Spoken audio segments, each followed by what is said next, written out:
бүгдэнд нь өдрийн мэндийг хүргэе. Нэлээд удаан алга болж аваад буцаад ирж гин. Тэгээд яагаад алга болсон бэ гэхлээр ер нь бол зүгээр амьдрал нэлээд том өөрчлөлтүүд орж ийн, нэлээд их лайв апдейттай байгаа. За тэрний маань нэг нь болохоор зэрэг миний энэ сууж байгаа байр. Тэгээд би болохоор ипотекийн зээлд хамрагдаад байр худалдаж авч чадсан байгаа. Тэгээд сая өнгөрсөн хэдэн 7 хоногудад ажиллаа хийхийн хажуугаар зээлээ хөөцөлдөөд тэгээд байраа хаагаад байраа олоод байраа худалдаж аваад тэгээд тэрнийхээ тохиолдолтыг хийгээд ерөнхийдөө одоо ингээд нэлээд явцсан нэг 90% та болцсон. Ер нь бол бараг дуусгаад тэг байж. Айгүй их нүсэр ажил угаасаа болдог юм байна. Тэгээд тэгсэн болохоор зэрэг ялцчихгүй ингээд шулам арц чанал маань бол нэлээд орхигдчихлоо. Тэгээд одоо буцаад ирж байгаа маань энэ шүү. Тэгээ энэ удаагийн видео болохоор зэрэг миний ерөнхийдөө оруулдаг контентуудаас хамаагүй өөр төрлийг ч гэсэндээ бас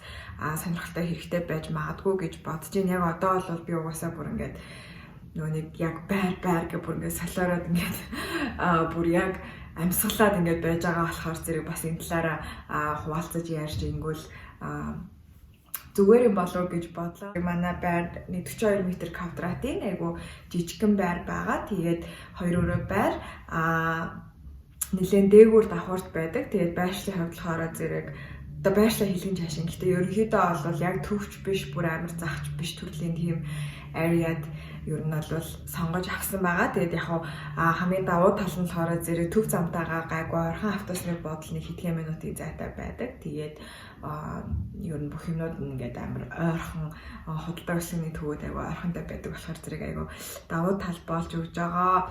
Тэгээд би энэ байранда одоогоор бол амьдрахгүй өөрөө байраа төрөөслүүлээд одоо мэдээж яг зээлэнд орсон юм жаа. Одоо зээлийн төлбөр энтрээ өөрөөр нь бас нэг жоохон төлөөлж нэг жил 2 жил ч юм уу явдаг юм уу гэсэн бас бодолтойгоор түрээслэх байгаа. Тэгээ түрээслэхээс өмнө энэ видеог бас хийх нь айгүй чухал юм болоо гэж бодлоо. Дээрээс нь угаасаа амар exciting news, миний амар удаан бодож мөрөөдөж исэн юм маань ингээд биелсэн болохоор та нартай шеэр хиймээр санагдсан юм аа. Тэгээд дараа нь болохоор зэрэг байраа үзүүлсний дараа ипотекийн зээлд яаж хамрагдах вэ гэдэг бас хэсэг оруулнаа. Тэгэхээр зэрэг эхлээд бүгдээрээ байраа үзье.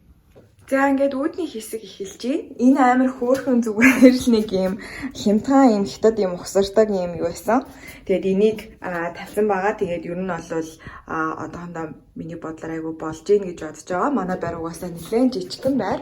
Бэйш ингээ харах юм бол энэчээ том өрөө, энэчээ онцлогны өрөө, энэчээ 0 евро байгаа. За манай 0 евро жоохон муухай болохоор би 0 еврог нэг харуулахгүй жишээ. За энэ болохоор зэрэг ингээд онцлогных нь өрөө нь зүгээр л амар энгийн.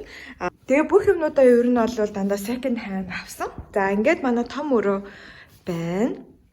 За том өрөө болохоор зэрэг бас хуучин буудан аваад тэгээд гантлын сайхан цэвэрлээд шин дэрний урт энэ төр оюулаад шин дэр авч тавиад тэгээд энэ нэг ийм бүтээлэг нэг таньдаг ойдолжигчээс авсан. За тэгээд энэ нэг хөөрхөн зүгээр энгийн телевизэр байж гин.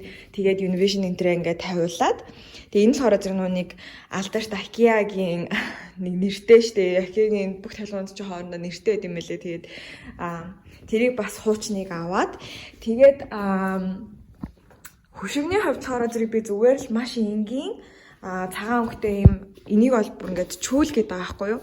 Тэгээд ийм чүүл энэ төр авсан байгаа. За ийшээ ингээд харах юм бол манай галтгоо байна.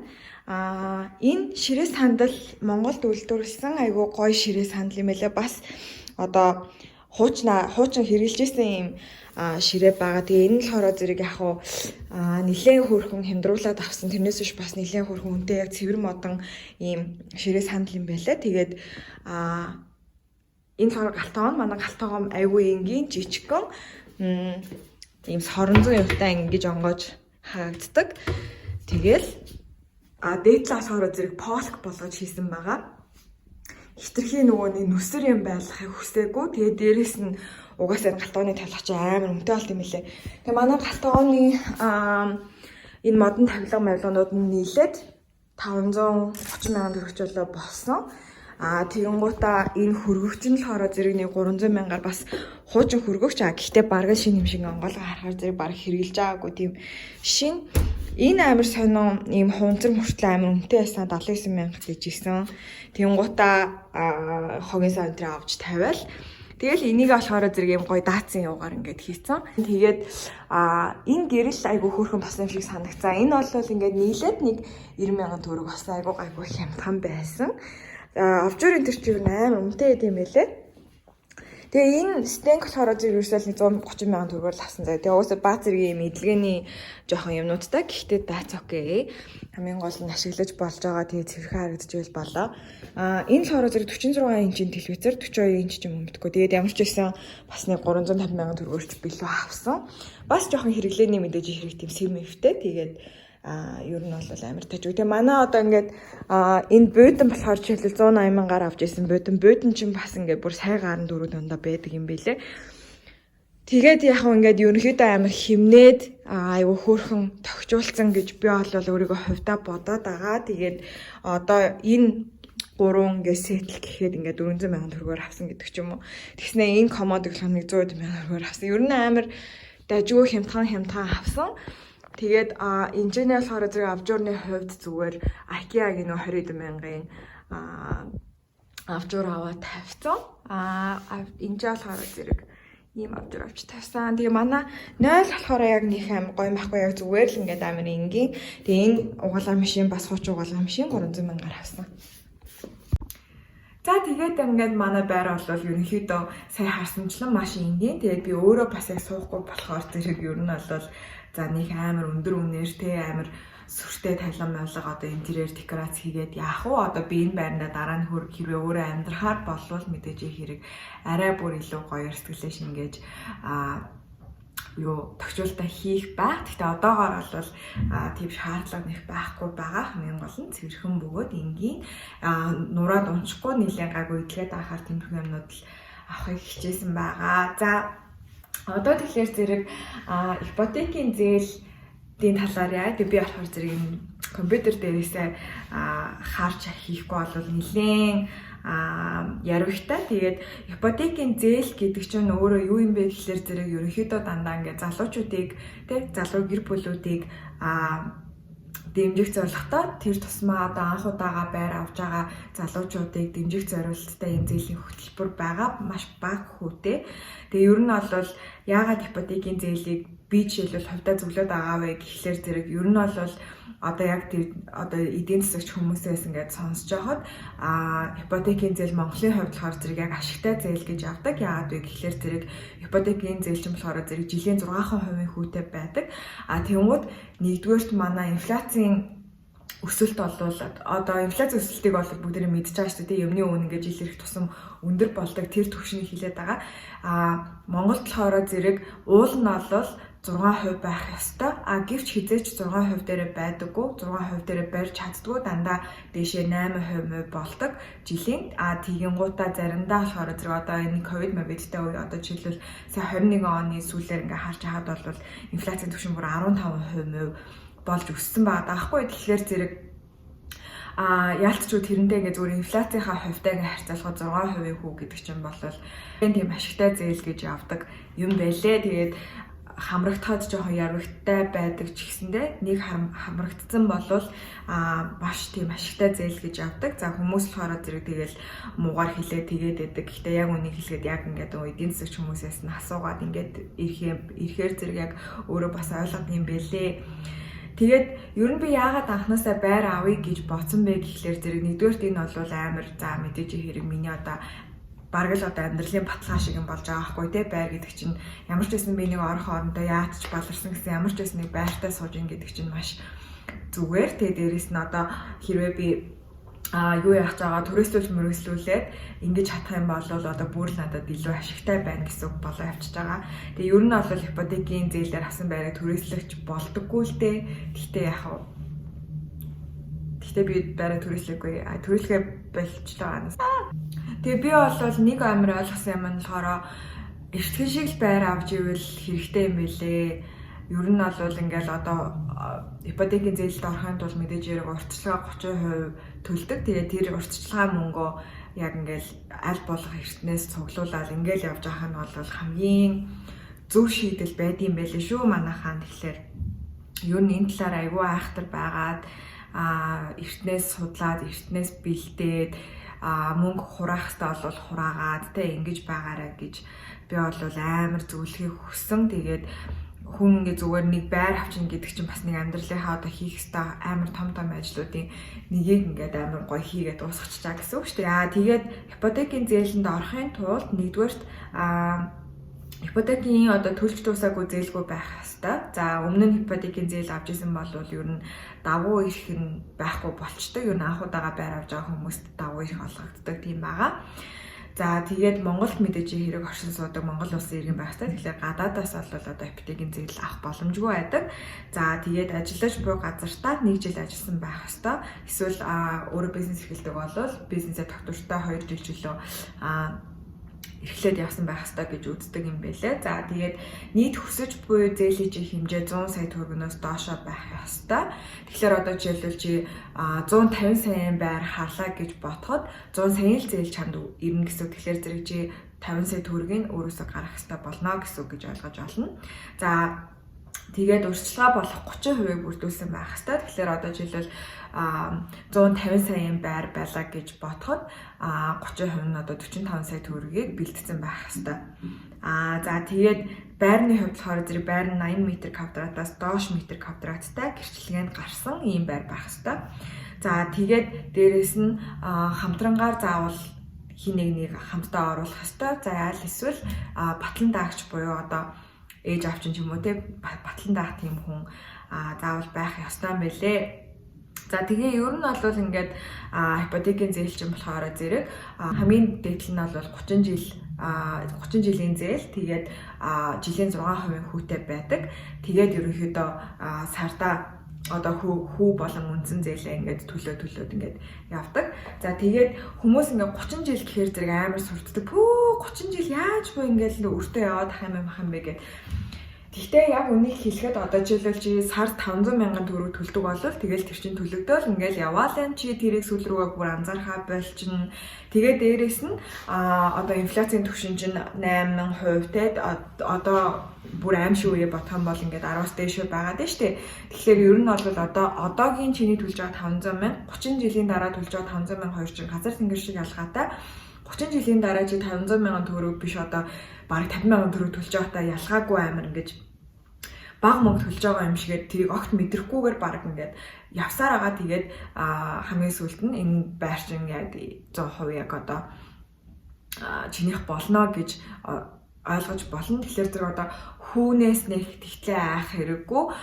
Тэр урт хугацаанаас бас ерөөсөө нэг амар айх хэрэггүй. Тэгээ ер нь бол манай яг одоо зээлийн эдийн засагчийн надад зөвлөсөн нь болохоор зэрэг төрүүлж мөнгөө төлөх гээд авах хэрэггүй. Хүмүүс болохоор зэрэг за өнгөтэй олчвол их хурдхан шиг төлөөсөө нэр баг хүү ингээл төлөөл гэж амар боддог боловч яг үнийг хэлэхэд ингээ удаан хугацаанд томоор ингээ бодох юм бол харин ч ингээд зээлээ одоо төлөхгүй дараа нь төлөх юм бол баг өөрт илүү ашигтай байх боломжтой гэж яриад идэм билээ. За би өөрөө ямар одоо эдийн засагч хүн байгаа ш сайн мэдгүй. Тэгээд хэрвээ байраа зарах шаардлагагүй болвол тэгэж юу яах хэрэггүй. Одоо уртчилж одоо тэр мөнгийг төлж дуусгах гал ингээд чичээд байхаа нэг шаардлага байхгүй маань гэж бол би ойлгосон. Зүгээр тэгэл мартчих хэвээр юм билээ. Тэгээд ер нь бол ипотекийн зээл гэдэг чинь цаана юу болдог вэ гэдгийг яриад өгье. Тэгэхээр зэрэг арай нэг тийм ингээд бүдүүрчүүлсэн юм дүр зураг өөртөө харагдана. Тэгэхээр арай л ойлгомжтой одоо банкныхаа зээлийн эдийн засагчтай жишээлбэл очиод уулзахад хүртэл арай нэг за одоо ийм хийж байгаа болохоор надаас ийм шаардаад байгаа гэдгийг чи ингэж ойлгож хүлээж авах гэсэн байхгүй.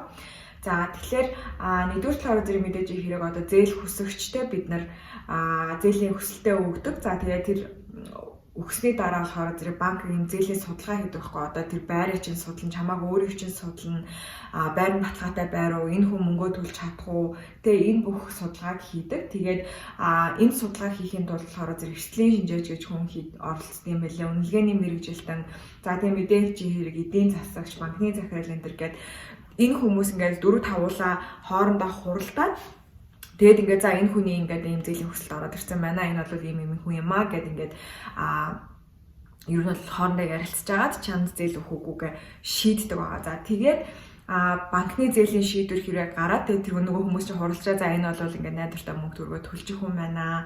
Байрамж гэсэн баталгаатай байна. Энд зээл олгоё гэдэг шийдвэрийг банк өөрөө эхлэж гаргадаг. За тэгэнгუთ банкнаас шийдвэр эрэг гарсан тохиолдолд авч буй байрыг одоо чиний авч байгаа тэр шинэ байрыг чинь барьцаалбар болгоно гэдэг нь юу гэсэн үг вэ гэхээр зэрэг одоо чамд тэр мөнгийг те одоо 100 сая төгрөгийг чамд маяг гэдээ өгөхийн тулд тэр байрыг чинь барьцаана авдаг гэсэн үг байхгүй. Тэгээд байрыг чинь барьцаалж аваад тэгээд банк өөрөөсөө их үсэг буюу тэр 100 сая төгрөгийг банк өөрөөсөө гаргадаг гэсэн үг. Тэгэхээр зэрэг одоогоор тэр Монголын ипотекийн корпорац буюу МИК чамд ямар ч мөнгө өгдөггүй эхлээд банк чинь мөнгө өгдөг байхгүй. За тэгэнгუთ дараа нь чи өөрөө мөнгө аваад ингээд байр чинь худалдаа авалт болоод ингээд чинийх болоод барьцаалбар болоод ингээд болчлаа. Тэгэнгүүт банк чинь болохоор зэрэг одоо чиний тэр зээлийг МИК-д зардаг хоо МИК буюу нөгөө нэг ипотекийн корпорацид зардаг тэр зээлийг чинь зардаг. Тэгээд тэр шилжилтийн хугацаа нь бол ерөнхийдөө бараг жил мэл дор хаяж болдог. Тэгэнгүүт МИК тэр зээлийг чинь хүлээж аваад банк нь ерөнхийдөө тэр нөгөө 100 сая төгрөгийг чинь буцааж олгоод ч юм уу ингээд нэг хоорондоо банк МИК хоёр нэг хоорондоо ингээд нэг юм шилжүүлдэг юм болоод тэгээд тэрний дараанаас одоо ингээд ерөнхийдөө чи зүгээр байрныхаа нөгөө үр төлбөрийг ингээд төлөө сайхан яваалаа. Тэгээд бүрэн одоо төлж дуусны дараа барьцаанд байсан одоо тэр байрны чинь гэрчлэгээ бүх юм нь чам руу буцаа шилжээд ирдэг гэсэн. Иймэрхүү процесс ерөнхийдөө явдаг байгаа. За тэгээд одоо ерөнхийдөө бол яг одоо гол юм руугаа орцгоё те нэгээс ахуулаад хамгийн түрүүнд юу хийх вэ? Дараа нь яах вэ? Юун дээр анхаарах вэ гэдэг талаар яриа. За хамгийн нэгдүгээр болохоор зэрэг банкаа сонгох хэрэгтэй. Ихэнх банкуд ипотекийн зээлийн хүсэлтийг бол авдаг. За би болохоор зэрэг хас банкнаас авсан. За хас банк бол миний хувьд яагаад сонгосон бэ гэхлээр зэрэг нэгдүгээр нүунийг харилцагч айгүй багтай. Тэгэхээр зэрэг ипотекийн зээлийн хүсэлт гаргасан хүмүүс бас багтай. Тийм учраас очир дараал багтай, арай цаг хугацаа бага болох юм байна гэж бодсны үндсэн дээрээс бол би хас банк руу хандсан байгаа. За хаан банк энэ төр болохоор зэрэг маш олон харилцагч нартай тэр хэмжээгээр ипотекийн зээл хүсэж байгаа иргэд маш олон байдаг. Тэр хэмжээгээрээ очир дараалал амар ихтэй байдаг. Тэгээ зээлийн хүсэлтийг гаргачаад байхад 4-5 сар болоод ингээд ерөөсөө зээл ингээ гарахгүй шийдэгдэхгүй гэж уддаг гэдэг аахгүй. Тэгэхээр зэрэг ер нь бол банка сонгох хэрэгтэй. За хэрвээ одоо хүлээлгийн хугацаанд хэрэг те чамд таньдаг хүн одоо тухайн банкн дээр байна уугүй юу, харилцагчдын тоо нь юу лээ мэлээ гэд энэ юмнуудыг харгалзаж үзэж чаад хамгийн айтайхан банкн дээр очих хэрэгтэй. За тэгээд ер нь дараа нь болохоор зэрэг байрны жоохон үнийн баримжаатай болчвол айгүй зүгээр. Чи эхлээд ингээд нөө банкн дээр очиод хүсэлт тавихаас өмнө би нэг тэт орчим төгрөгийн байр аавна гэдгээ зээлээд эзэгчтэй ярих учраас байрны үнийн баримжаатай болох хэрэгтэй. За одоо бол байрны үн амар өссөн байгаа. Метр квадрат нь одоо 2.8 сая байх бол бүр ингээд зүгээр амар энгийн үзэгдэл болсон байгаа даахгүй. Тэгэхээр зэрэг ер нь бол хаана ямар байр авах маш сайн судлах хэрэгтэй. Тэгээ ядаж нэг байрны үнийн баримжаатай болох хэрэгтэй. За энийг хийхэд бол үндгүү цэгийн мэн дээр маш олон зарууд байдаг. За дээрээс нь Facebook групп дээр нөгөө байр аван зарна гэсэн хар мянган группуд байгаа. Тэднэрлөө бүднлөө ороод ерөнхийдөө хүмүүстэй ингээд ярьж залгаж үзээд те. Тэгээд байрны одоо үнийн баримжаатай болох хэрэгтэй. За тэгээд дараа нь болохоор зэрэг зээлийн эдийн засгчтай очиж уулзсан тухайн банкн дээр очиод зээлийн эдийн засгчтай нь уулзах гэсэн юм аа гэж хэлээд тэгээ би ингээд ипотекийн зээл хөдөлгөж байгаамаа. Одоо надад би юу бүрдүүлэх хэрэгтэй билээ, яах хэрэгтэй билээ гэд зээлийн эдийн засгчаасаа бүх юм асуун. За зээлийн эдийн засгч чи юу хийдэг вэ гэхээр зэрэг нэгдүгээр чиний орлогын хэмжээ энтрийг харгалзаж үзэн өөр төлбөр юм байна уу гэдгийг чи харгалзаж үзэн. Тэгээд за чи бол ингээд юу тий ипотекийн зээлд орох боломжтой байна гэдгийг чинь бол хэлээд өгдөг. Тэгэхээр зээлийн эдийн засгчтайгаа уулзах бол маш чухал одоо хамгийн том юм чинь байгаа. Тэгээд зээлийн эдийн засгчтайгаа маш гоё харилцаа үүсгэх хэрэгтэй. Яагаад тэгэхээр зэрэг би түрүү нөгөө хэлсэн шүү дээ ингээд нөгөө нэг банк шийдвэрээ гаргахтаа ингээд эрхлэн шинжээж тэр 4-5 хүмүүс ингээд хуралддаг гэд тэрийг ч юм болохоор зэрэг одоо өргөн барьдаг хүн нь чиний зээлийн эдийн засгч ахгүй. Тэгээд зээлийн эдийн засгчтайгаа чи сайхан харилцаатай айтайхан байх тусмаа тэр хүн чинь чамд илүү их ингээд туслаад те одоо тэр нөх хурал мурлынхаа үеэр за энэ хүн бол ийм хүн юм аа. Энэ бол аюу дажгүй хүн энэ дээрээ нөгөөдөлтэй хэлж өгдөг хүн чинь зээлийн эдийн засгч учраас маш сайн зээлийн эдийн засгчтай уулзах хэрэгтэй. Тэгээ би бол нэг жишээлбэл хасын салбар дээр очсон чинь зээлийн эдийн засгч гэдэг нэг хүүхэн амар сонир харилцаатай, ерөөсөө ажиллаа хийх сонирхолгүй байгаа нь илт мэдгдсэн. Тэнгуут би шууд тэрийг болоод за энэ зүйл бүтэхгүй маань гэд. Тэгээ өөр нэг салбар дээр ноцсон чинь харин айгүй дайггүй хүн байж таараа тэгээ за энэ бол яг болох юм байна гэд. Тэгээ бит хоёр ерөөдөө ингэж хамтарч ажиллаж эхэлсэн гэсэн үг. Тэгэхээр эдийн засгийн хазаан характер тэр юмнуудыг айгүй сайн харах хэрэгтэй. За тэгээд хамгийн гол хэмжээ болохоор зэрэг бүрдүүлэх материалын чагсаалтаа авах хэрэгтэй.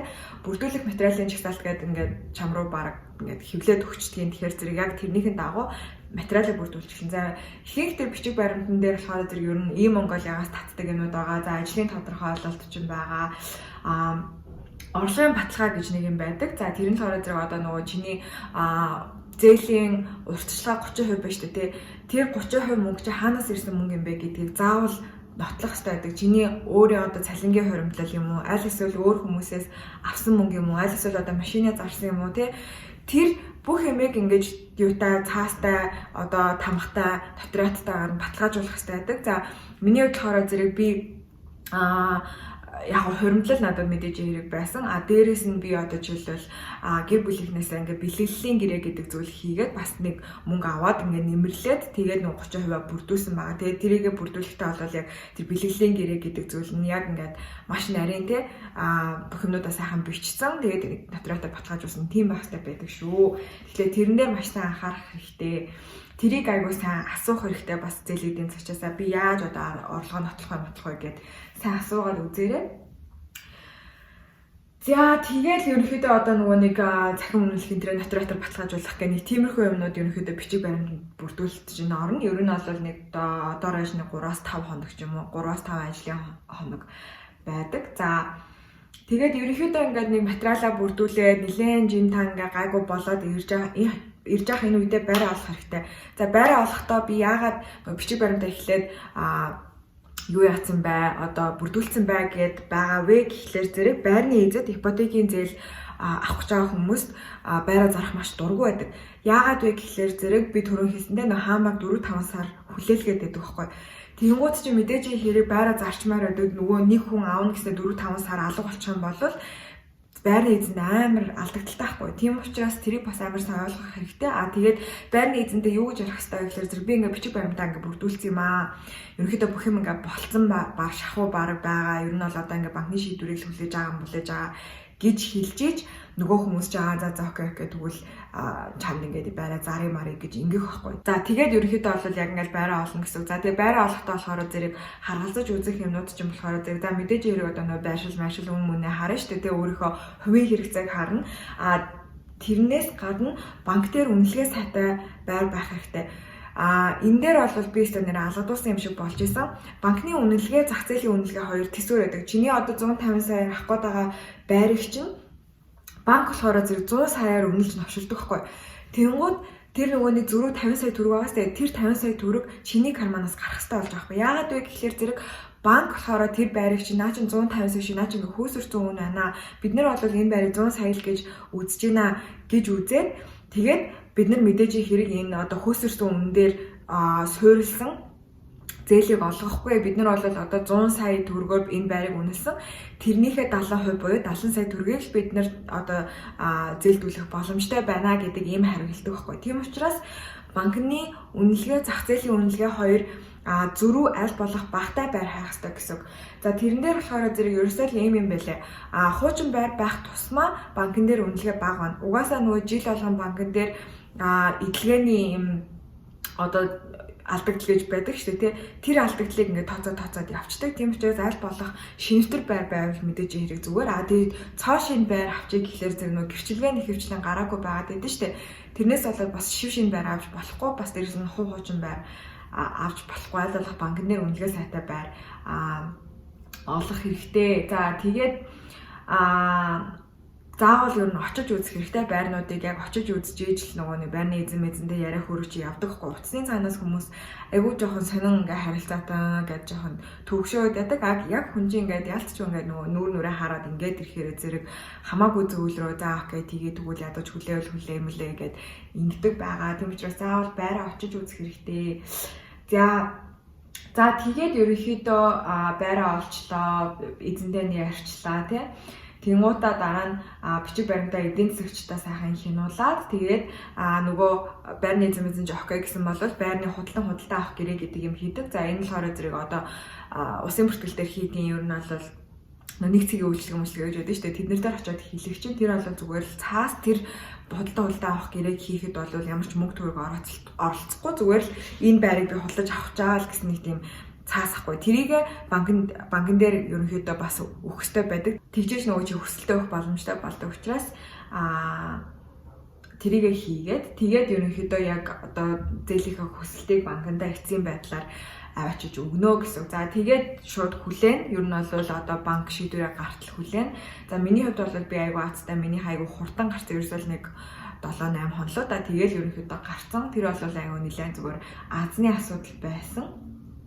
За тэгээд банкны шийдвэр гараад ингэчих юм бол шууд гэрчлэгийг нөгөө байрныхаа гэрчлэгийг өөрийнхөө нэр дээр болгож шилжүүлдэг. За тэр нь болохоор мөн адилхан улсын бүртгэл дээр хийгддэг. За тэгээд тэрийгээ ерөөсөө хийгээл тэрнийг ажлын 3 хоног болдог. За тэгээд гэрчлэгээгээ дараа нь банкн дээрээ барьцаа болгож авчиж өгдөг байхгүй. Тэгээд тэнгуут чинь нөгөө нэг тийм ирж авчиж өгөнгүүт банк чинь нөгөө гэрээ мэрээгээ хийгээ. За энэ бол барьцаалбарын гэрээ, энэ бол ипотекийн гэрээ бла гэд тэр бүх юмудаа ингээд сайхан хийгээд гараас хүмүүсгээд зурчин. Тэнгуутаа тэр барьцаалбарынхаа гэрээ улсын бүртгэл дээр очиж бүртгүүлээд 3 хоног хүлээгээд аваад тэгээд ерөнхийдөө ингээд болчихж байгаа гэсэн. Тэгээд их үсэр буюу одоо нэг мөнгө орохыг хүлээн.